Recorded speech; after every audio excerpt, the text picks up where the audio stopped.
Hello, everyone.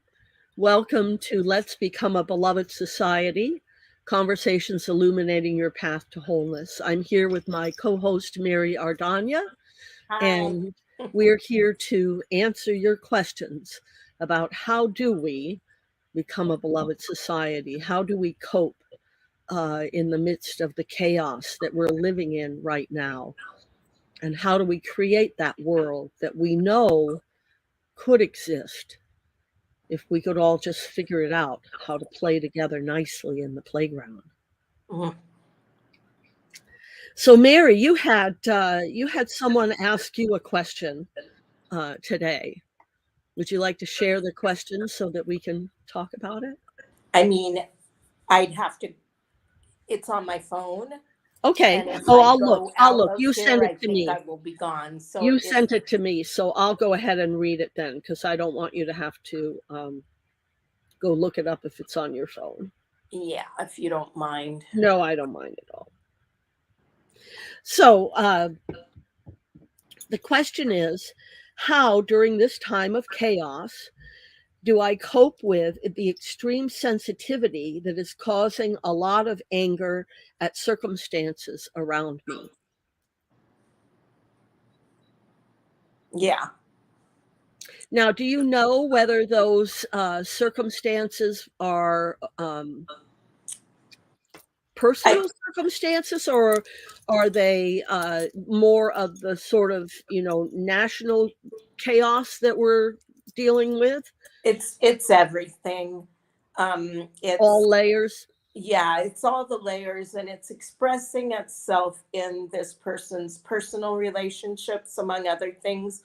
So, like, when you're very sensitive, the people close to you might not be as empathetic as you want them to be, might be sort of, you know, um, not really hearing what you're describing is going on for you. And then the reaction of anger happens because you're feeling sort of overstimulated, and then the people who you want to support you are not being supportive in a way that feels helpful to you. I think that's the best way to describe it. Okay. Okay. And I just want to say, for both the person who asked the question and everyone else, I can totally relate to this, Yes. because in my life, I adopted a puppy, as some of you know. He's now 4.5 months old, and we're still, a little challenged with housebreaking. And my husband, uh, I really have felt, was not helping, was Mm. actually making it harder, was Oh no. undermining my attempts, undermining my work Oh by, no. in the middle of nothing going on, he would pop up and say, "Hey, so," I don't want to say his name because he's asleep in my lap at the moment, but he'd say his name and he'd say, "Gotta go outside." And it's like the puppy was like sleeping or not doing Um, anything that would give you a clue that he might need to. And it's like, you don't stir that pot when everything's fine. You don't do it. If he's up yeah. walking around, you might ask him. If he's over by the door, you might ask him, but you don't ask him in the middle of playing or feeding, or I mean, so, And certainly not when he's sleeping. and certainly not when he's sleeping or just, content Yeah. playing with a toy. Yeah. And uh, this struggle has been going on now for weeks. And I actually kind of lost my top the other day. And what's interesting is that I didn't say anything differently than I'd been saying for the last several weeks. But I think it was the way that I said it. Like, I really did. I got upset. I raised my voice. I was very direct in my comments about feeling unsupported, feeling unheard, feeling undermined. And I think that what's happening is that there's an energy here that we're all being asked to step up and stand up for ourselves and our needs. Yes. And what's happening here, I believe, is that we have a society, and it's been generational for a very long time. Our attitude has been, especially for the women, to take care of everybody else, Yeah. right? We're the caretakers, and so take care of people, take care of things. Yeah. But what's happened is over time, we've been encouraged, pushed, forced, uh, depending on the circumstances, to put others before ourselves. Yeah. A point where it has become the natural attitude of people, that The expectation. the expectation, exactly, that this is what you're going to do. You're going to self-sacrifice so that you can serve others. And this has somehow been sold to us as the appropriate way to approach day-to-day life. Yes. And it is completely wrong at this point. I'm Yes. not going to talk about the past and whether it worked or didn't work or how things would be different if we had done things differently back then. It really doesn't matter. Right. We're here in this moment now. And what this moment now for everyone is trying to bring forth is a self-caring identity. Yes. Because if you don't understand what is happening here in yourself, you really can't be of the best service to others. It's Yeah. not that you can't go and serve others, you can. But you're not fulfilling your own destiny and your own needs, which really, to be the best you can be, you have to do. Yeah. Like, we always keep coming back to the analogy of on the airplane. You put your oxygen mask on first before you try to help somebody else. Because Yes. what's going to happen in an airplane, it's very clear what will happen. You'll get halfway through helping somebody else and you'll pass out. Right.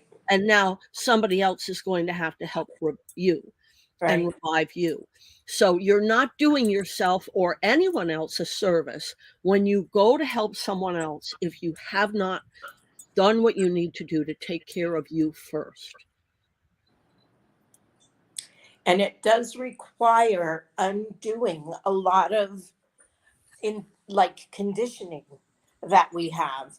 It Yeah. really does. I was looking at, there was something posted on Facebook about how, in relationships with men and women, and how men act like they don't know how to do things like take care of the house or take care of the kids or make dinner or whatever. And like they might act like they don't know what needs to be done. And the meme was like, they know what needs to be done. People need to eat every day, them and the kids. They know these things need to happen. And if they're not stepping up, that's because they are just assuming that the woman in the life is going to step up and take care of everything because that's how women have been conditioned. It's like she's got to take care of the house and the kids and the husband, for that matter. If nobody else is doing it, it all falls on her. And I think it's really what's key at this point is, like you said, speaking up about things and being clear about things. And I said to my friend, within her relationship, if her partner isn't being supportive in the way that she needs. I literally used to tell my uncle in the beginning, when I called him and he was not at all what I wanted him to be, I would just say, hey, this is what I want you to say. This is what I need you to say. And then after a while, he understood, what I what I was hoping for from him. So Right. I would literally say, I just need you to say poor baby right now. You don't got to fix anything, just sympathize with Right. my plight, Right. let me talk kind Right. of thing. And in my own life, I've had some challenges this week. And what I noticed earlier in the week, the challenges today were completely different. But, there was stuff said, like emails from my boss, is what it was. And the way they hit me was like my boss was suggesting that I didn't know how to do my job. Like it hit me as critical. And I was reminding myself not to take things personally. But even in the middle of it, I was understanding what happened because this particular boss I have, I mean, they appreciate me. They know I'm doing a good job.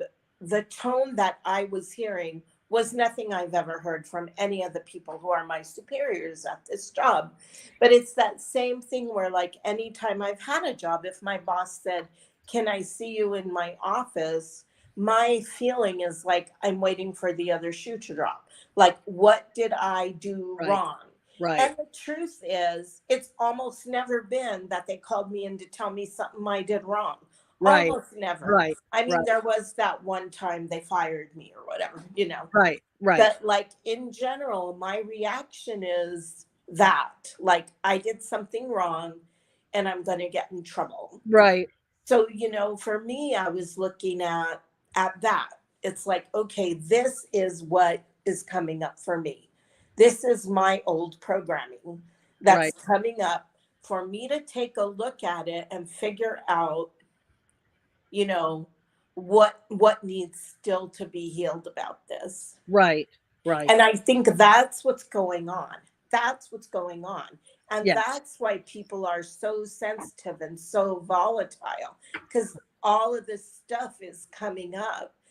Because to move into the new paradigm, hi, Nanette, we can't bring the old crap with us, right? Right.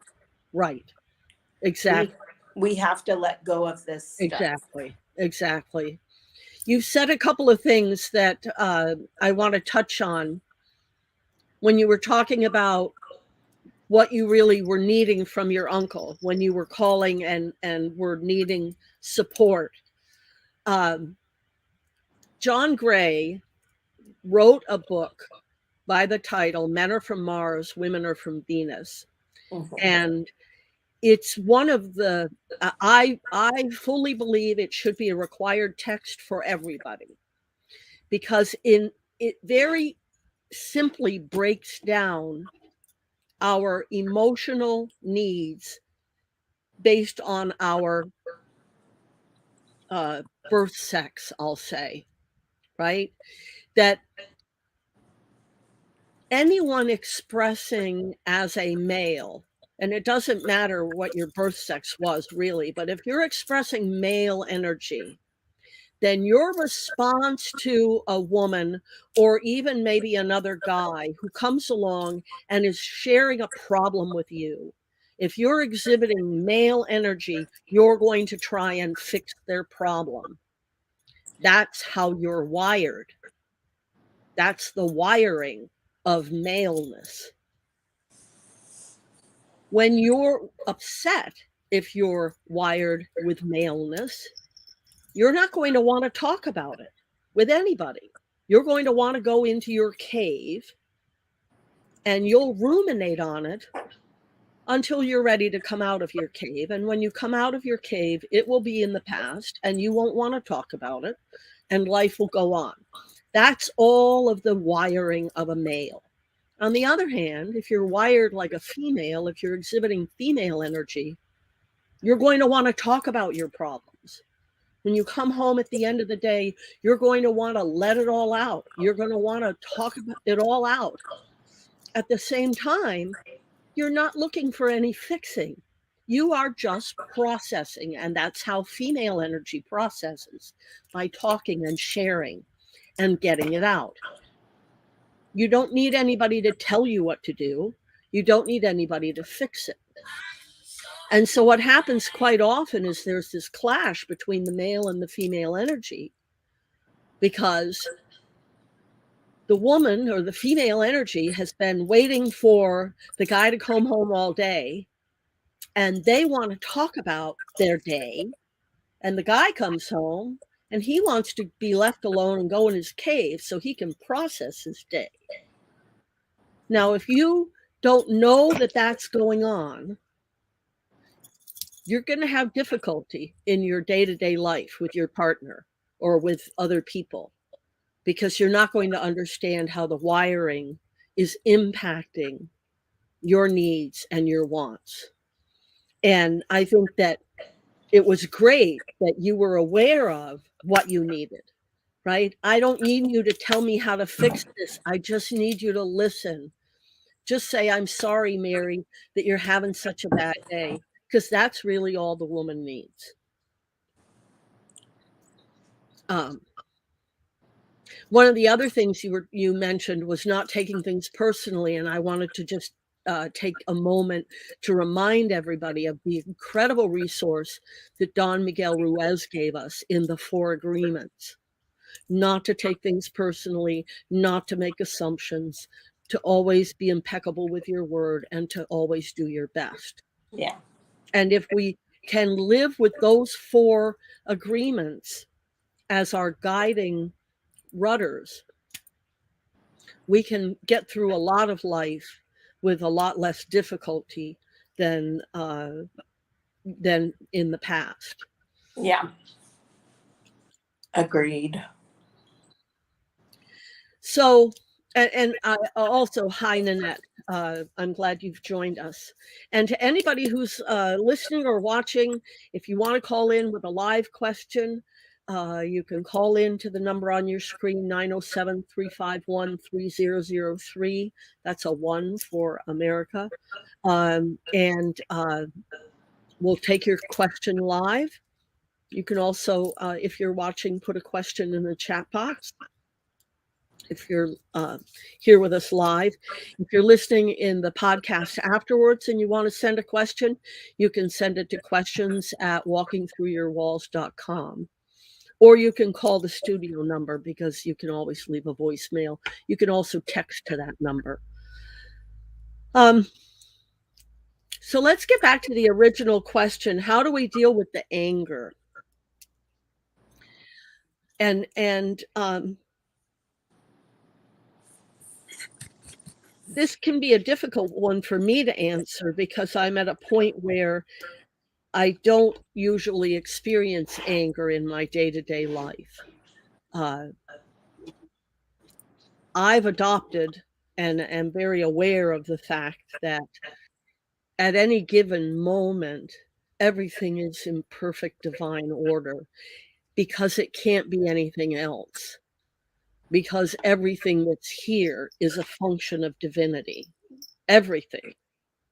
And so when you come at life from that place, it provides a certain amount of peace, that you can look at things and you can say, that it looks ugly, it looks awful, it's terrible. There are many terrible things that happen every day on this planet. Horrendous, horrible things that happen to humans, they happen to animals, they happen to the earth, they happen to the trees. And if you look at those things with too small of a view, you can allow yourself to become very, very upset and very drawn into a negative energy and a negative space. And you can get yourself to a place where you end up feeling hopeless and so frustrated that you can't even function sometimes. It can interrupt your sleep patterns. You can get yourself to a point where you're actually physically sick. So my counsel always is to try and keep as open a view, as large a view as you can. And that large view means that you're looking at things from the viewpoint of divinity, if you can. with the understanding that this is all a grand experiment, not just the United States and its, creation and all of that, because that was a grand experiment, but that's a grand experiment within the grand experiment. Because what we're all here for, what each and every one of us is here for, is to create a beloved society. We're here to create and experience heaven on earth. Because in a non-physical form, we can't play like we're playing here in this three-dimensional world that we're in. And so remembering the scope of where we are, I find a comfort, because I can look at those terrible things and I can understand that they are just scenes in a play. They aren't any more real than anything else in this 3D realm. They're there for our experience, for what can we learn from them.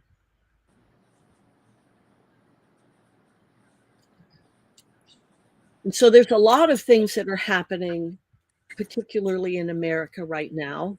I can speak about those because that's where I live. And I think that there are things happening in probably every country on this planet that are redefining boundaries and definitions and purposes. In America right now, we're really facing a crossroads of a very conservative push towards fascism, towards legal misogyny,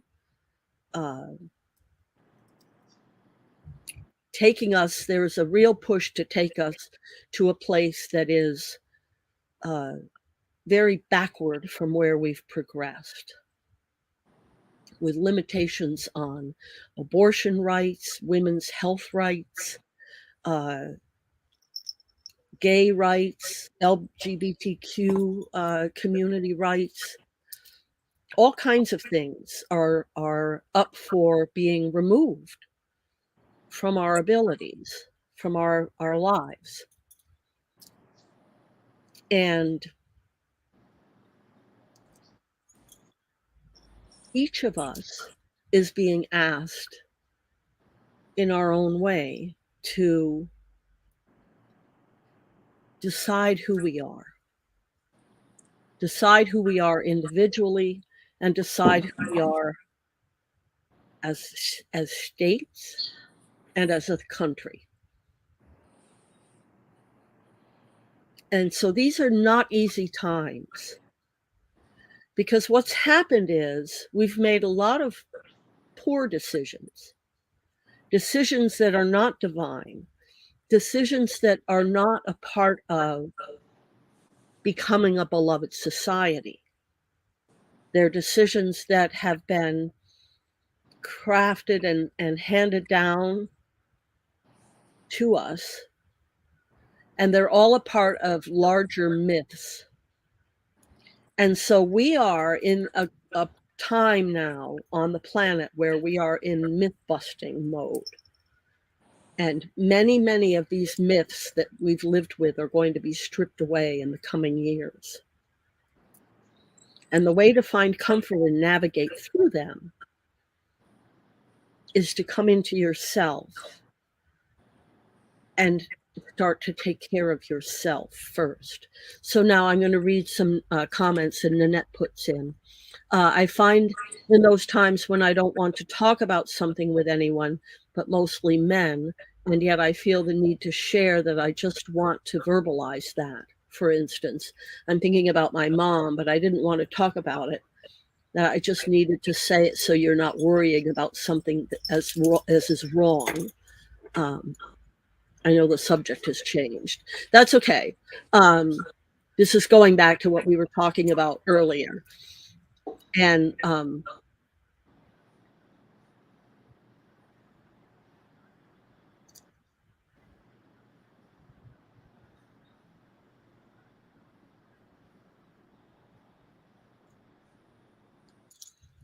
right. Um, a lot of times we don't want to talk about something we might not like, as especially if we're talking female energy. A lot of times what we want to do is we just want to say what happened, but we don't want to delve into it and discuss it and go into it. um, and a lot of times with a man you can't do that because they'll want to fix it, and that's just their wiring. So what we can learn is that if we really want to share something with a significant other, male energy, preface it by saying, I don't want you to tell me what to do. I want you to just listen to me and let me speak. And I want to feel heard when I'm done. So, whatever you can do to try and make me feel heard without trying to fix me because I'm not broken. I think a lot of times those kinds of words, if you can say them ahead of time, will help to set it up, um, so that you can express yourself without the male energy trying to tell you what to do. Because we don't usually need to be told what to do. All of us have the ability to know exactly what we should do by going inward and listening inward. And a lot of times we can get into trouble actually by doing what someone else told us to do, especially if it's not resonating with what our hearts are telling us. Mary, anything you wanna jump in at any point, just let me know. Yeah, I want to go back to the anger question because I think I have a little more experience with that than you do, being a little bit of a hothead here still. And, like you say, from the higher perspective, everything is as it's meant to be. And yet, from the perspective of my 3D housing here, stuff can be triggering and upsetting. And so, to me, um, sometimes I might want to look at why that is. Like, what's it triggering for me? What's it bringing up for me? Why am I having a reaction? And that can be fertile ground for me to figure out. You know, I think anger gets a bad rap, and just like everything else is perfect and sacred here, so is anger. And anger is a really good barometer of like how well things are working in my life. If I'm feeling angry, that's because there's something that is not working in my life. So that's like a big red flare going up. So Right, then I can look at that and say, okay, what's not working here? And what can I do about that? Is it something I can do on my own? Is it something that requires conversation and input with another, you know? Um, and I think, kind of going back to what we were talking about, if you're in a situation where you feel like your needs aren't being heard or met, or, you know, the anger then is a good sign that you need to work on A, becoming clear about what you need, and B, practicing clear communication, practicing boundaries, learning to enforce your boundaries. These are other things that are often difficult for people, and maybe particularly for women who are taught to put other people's needs first. right, So even just being able to articulate what we need can be its own process. right, And then being able to do that in a way that doesn't get defensive or offensive. I think, when we feel defensive about even having needs, then we're more likely to express them in ways that have baggage attached to them. So the more we can understand our triggers and our reactions, the better able we are to cope in the moment with what's going on. Right. Right. And I just want to also say super quick, there's a lot going on right now, and people are like freaking powder kegs. You know, Linda, because I told you basically two people yelled at me on the trolley platform this morning for no reason, pretty much just for me being in their space. And so it's really good to recognize that right now, a lot of people are very sensitive, and a lot of people have all these angry feelings coming up. So it's probably not even all our own personal anger when that stuff comes up. Oh, So absolutely. that's all. Absolutely. Yeah, there's a whole, I mean, yeah, it's, we're all in the ocean. We're all the individual drops in the ocean, but we're all in the ocean together. So that collective anger is definitely a palpable thing that we can feel. And I want to talk about, so what is anger, right? And I think my best definition is it's a response out of resistance. Yeah. So when we feel angry, it is our resistance to what has happened or been said to us or done to us or whatever. It is our saying, I don't like this. I don't want this. No. And realizing that you're in resistance to something is important because that's how you get to the root of what that resistance is coming from. Yeah. Now, in some cases, it can be coming, for example, what you were saying earlier, like when you get called into somebody's office, can I see you in my office, please? I had a boss once who would say, let's go for a ride. And I quickly learned that that meant, again, something unpleasant. Mm. Some unpleasant conversation was going to happen. It wasn't the first ride that happened on, but it grew over time. That first it was, let me give you a tour of the area. I worked for the phone company, and so it was like, let me give you a tour, and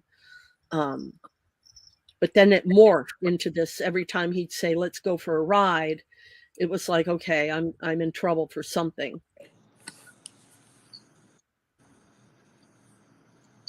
And so when we get to that place, now we've already closed ourselves off.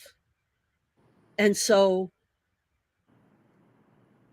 what happens is we end up in our lives repeating these patterns over and over again.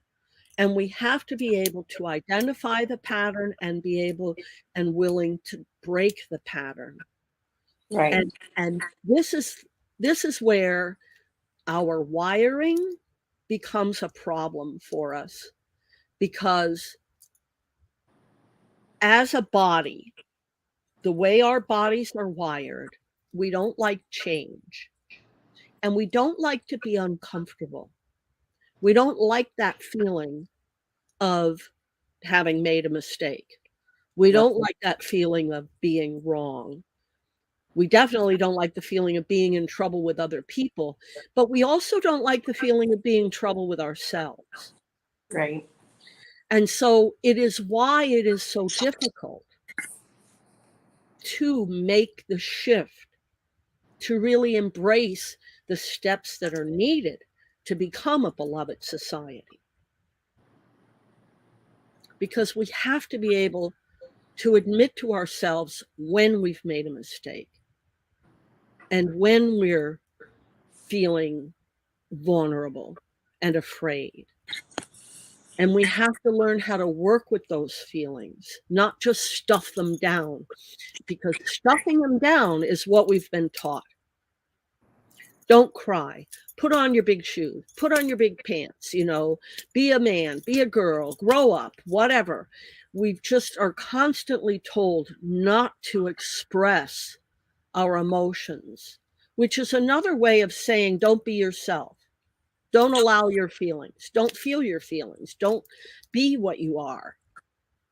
And so from a very early age, we have all been programmed not to be who we are, not to allow ourselves to express what we want to express. And so this process of becoming a beloved society is really like a process of peeling an onion. We have to really keep going and going. It's not just a simple one off, there, I'm done. Right. We have years and years of reprogramming that we need to be working on. And not to make that seem like an overwhelming thing. It's very easy once you start. But you have to realize that there is a start, and then you have to be willing to start and carry through. And you really have to be willing to look at yourself and your own behavior and the ways that we contribute to an unloving society. And some of that has to do with when we repress our own emotions, then we get angry because we're not feeling like we're allowed to be ourselves. Right. We're not allowed to express our desires. And then, as a friend of mine used to say, when you shove things down, then they come out sideways later on. And then, we're hurtful towards people we don't mean to be hurtful towards. Right. And that's another aspect, is we need to be accountable. So often when we feel like we've done something wrong, we try to hide from that knowledge. We don't want to admit that we messed up. We don't want to, and so often, how many times have you been in an interaction with someone and someone expresses something and the other one's reaction is basically, well, you're wrong. I didn't do that. Like, I didn't mean to hurt you. Therefore, it's not my problem that you got hurt. Or, and yeah, my emotions are mine. But also, if someone habitually is behaving in ways that are going to trigger me, then maybe we need to have a conversation. And people, it's like the intention versus the effect is what people talk about, and it's like maybe it wasn't your intention to hurt me, and the effect is that I am hurt. Right. And can we have a little bit of softness around that? Like, Right. oh my God, I didn't mean to hurt you, is generally my reaction. Or I didn't realize that. And now that I know better, I'll try to do better. We have to be willing to own the fact that we're not perfect and we don't know everything. And messing up is human, and we're all going to do it sometimes. Right. Right. That right there is huge. I used to put a lot of pressure on myself to be perfect all the time, right? Right. And I Right. had a really hard time admitting when I was wrong for like decades of my life. Right. Decades later, I'm much better about it. But Right. it's all a learning curve, and it's all like unlearning our conditioning. Right. Right. Yeah. Yeah. Let's talk about what happens when we're hurt, because I think that there's I think that there's some clarification that needs to happen. And I'm not talking physical.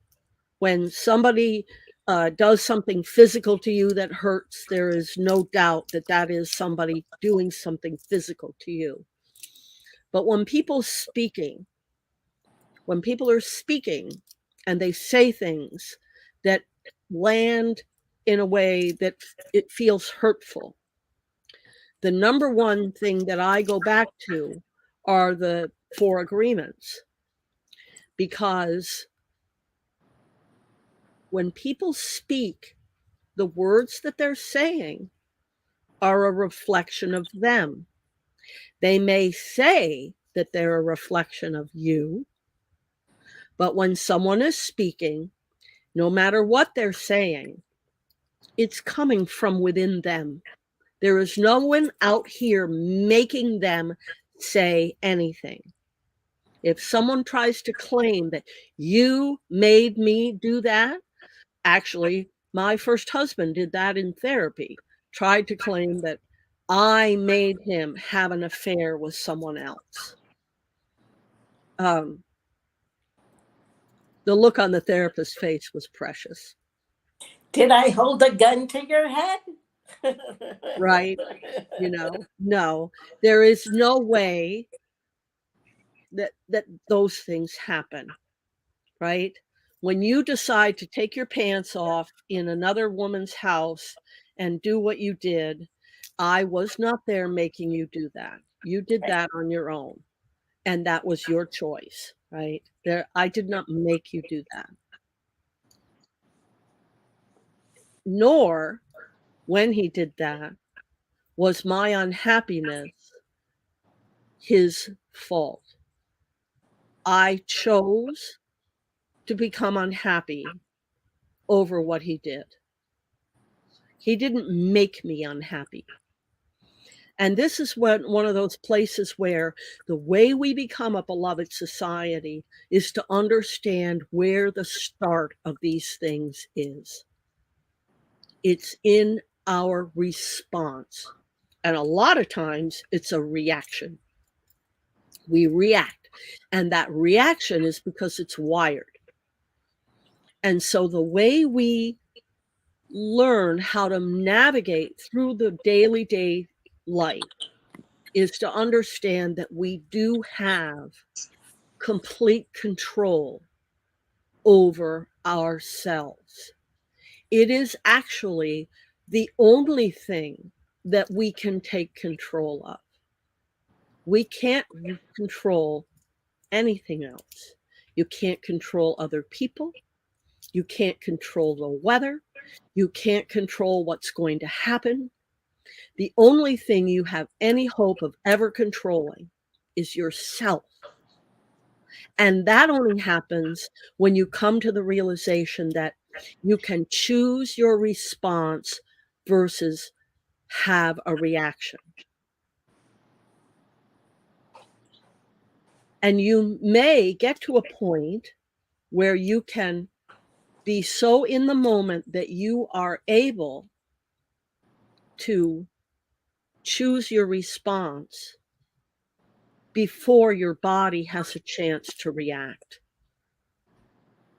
You can get to a point where that wiring turns itself over to you first. That built-in function of your ego can learn to step back. Because your ego, the wired part of your ego, not the Freudian part, but the wiring in your body part, is always there, ready to protect you, keep you alive, keep you going, make sure that no one hurts you. That's its purpose. And so when someone says something that's hurtful to you, your wiring is going to lash out because that's how it works. You hurt me, I'm going to hurt you back. It's the whole principle behind the notion of hurt people hurt people. When I'm hurting, I want everyone to hurt. And so I'm going to lash out. And you can get to a point through working with yourself that someone says something hurtful to you, and your ego is not the first thing to respond. Your heart will be the first thing to respond. And the first thing you'll realize is that, wow, they must be in a lot of pain to say that to me, to try and hurt me that way with those words. And I'm not going to take that on. I'm going to have compassion for them in whatever pain they're having. And I'm going to know that I'm a good human being and that I don't deserve what they just said to me. And so it doesn't come in. It just sort of hits, your outer aura here, and it just bounces off. It doesn't come in. I'm not going to let that in. And you don't even have that conscious thought about it. It just doesn't come in because you're centered and you're grounded. Most of us are going through our day like, being hit by a battering ram. We go from encounter to encounter to encounter, and we're taking on this person's and what that person. And what we need to do in order to become whole and stable so that we can begin to really create this beloved society that we're all seeking is to become much more stable in ourselves and to know that we are each in ourselves divinity in form, and that we're here to be in service to others through our hearts and through our deeds. And when you move through life with a rudder like that, it enables those things that come at you to not become absorbed into your persona and your day-to-day. And someone can scream at you,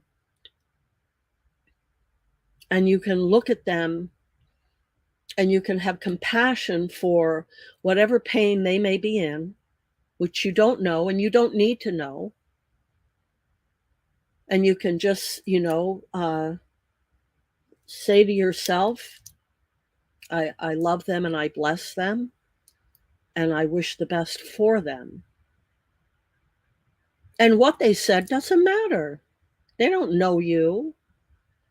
I'm thinking specifically of an example earlier today that we were talking about before we came on, where Mary was on the trolley or waiting for a trolley, and some, people yelled at her for, whatever reason. The guy didn't want her sitting on the bench. This one wanted some money.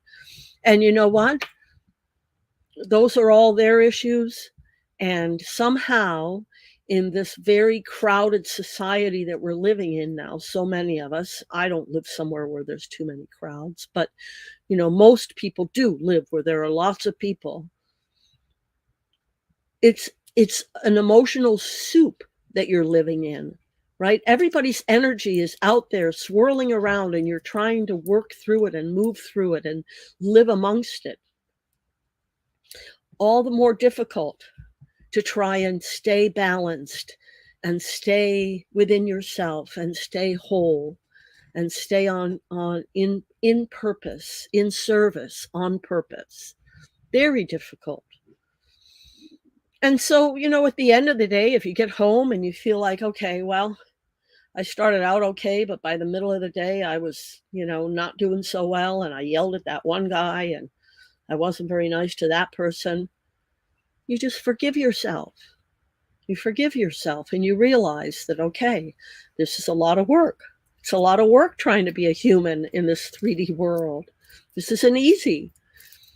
And forgive yourself, bless yourself, and vow to start the next day, try again, get through the whole day without losing it, without getting upset, without letting what's happening in the world get to you. Because what's happening in the world that you can see and observe isn't for you. What's for you is what's happening in your day-to-day, right? Right there with you. Don't worry about these bigger things. Yes, they're happening. And if there's a role that you can play, then you play that role. So, for example, in America, what's happening right now is there's a big push to change the democracy in America into fascism, where there's a big push. When I say big push, I would say 20% of the population is pushing for that. But they have a lot of money, and they're making a lot of noise.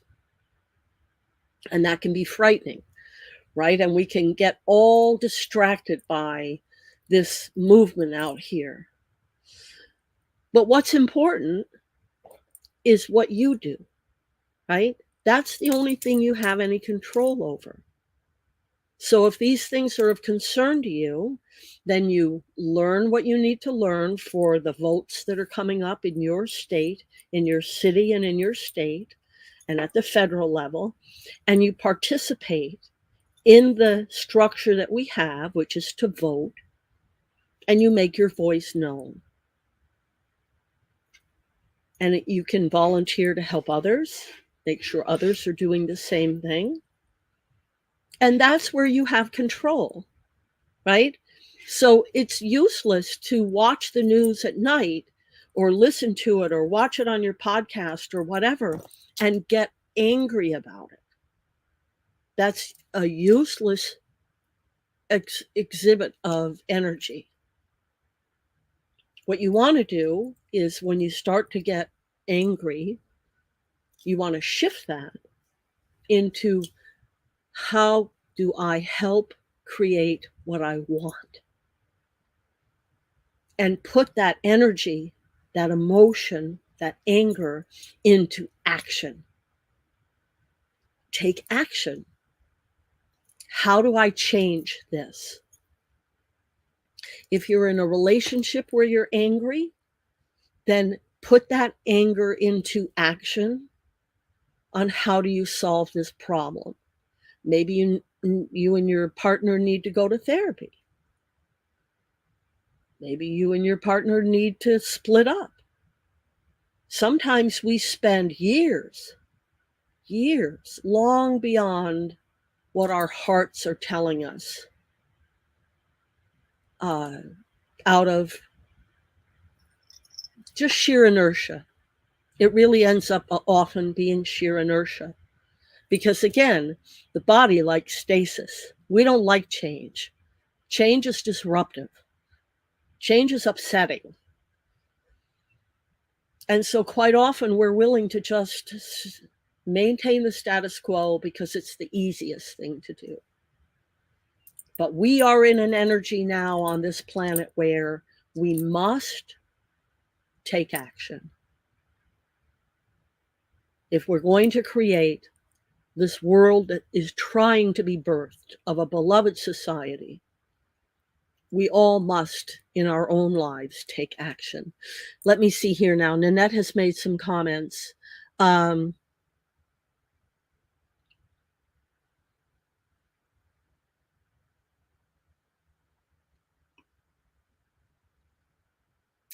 So when someone attacks me or I say, I'm sorry you feel that way, I then walk away. That's my action.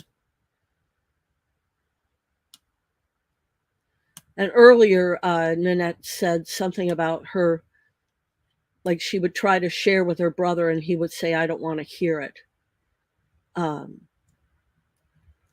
So it can be difficult if you're trying to talk with another person, a brother or a spouse or a sibling of some kind or a coworker, and you want to have a conversation and they say, I don't want to hear it. That can be very difficult because that is a very cutting off, I don't want to hear it, which our impulse is to walk away or to stop. But if we have a need that is going unmet, we can't let them just push us away. We have to find a way to move through that. I know you don't want to talk about it, but I really need to talk with you about this. I need this. Are you willing to spend 5 minutes with me to help me get what I need? And sometimes when you put it that way to a person, when you make it clear what you need, I need this from you, you can get them to at least give you a few minutes, and maybe you can get through it. And if you need something like that from someone and they absolutely refuse, then the next thing would be to try and get a mediator or a third person to help moderate a conversation. And if you can't do that, and you have these unmet needs, the next step, from what I know, is I think you have to then deal with yourself, with your unmet needs. Because you can't make other people do anything. The only time someone is going to do something is when they want to. Neil Donald Walsh has a very shocking statement that God gave him, which is that nobody ever does anything that they don't want to do. And people will argue with him in class always. And they never win, because he will explain it to them in such a way that they come to understand that it's like what I was saying earlier, you're always in control. You have a choice. You always have a choice. You can choose not to make a choice. You can choose to just go with the flow.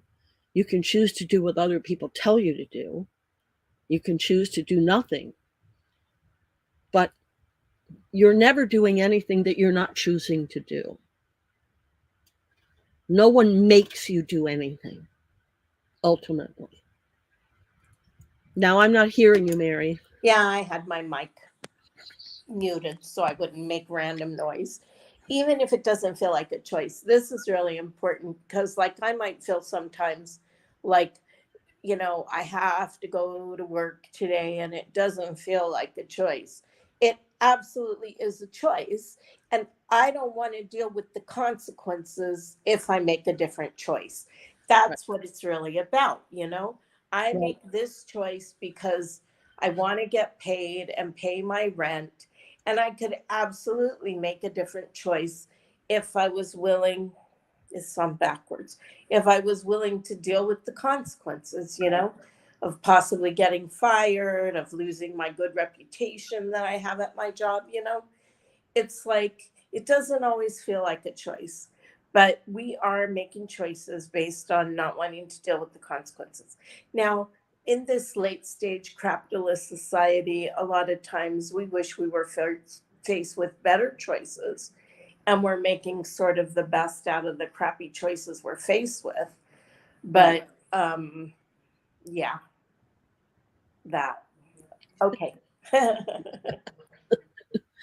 Well, we have just about 2 minutes left. I want to say thank you to Nanette for being here. It's always nice to have somebody in the audience engaging with us. Yes, thank you, Nanette. I want to remind everybody that we do these broadcasts every Friday. We start them at 11 o'clock Alaska time, which is 10 a.m. Hawaii time. And then it's 11 o'clock, or it's noon Pacific time, 4 p.m. Eastern time. No, 3 p.m. Eastern 3 time. p.m. Yeah, Eastern. 3 p.m. Eastern time. And the rest of you will have to figure it out, because I don't have the rest of it in front of me. And math is hard. Yeah. If you, thank you, Nanette. Very good subject today. Thank you for that feedback. If you have questions in the meantime, if you'd like us to address a question of yours at the next podcast, please email questions@walkingthroughyourwalls.com. You can also text or phone the studio phone at 907-351-3003. And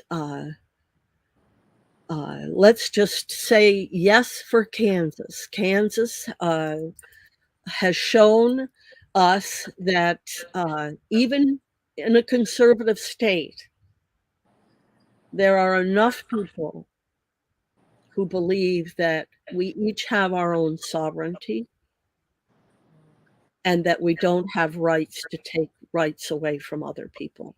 Yeah. And we don't have to go backwards. And we don't have to go backwards. So yay for Kansas. And we'll see you all next week. Thank you so much for being here. Namaste.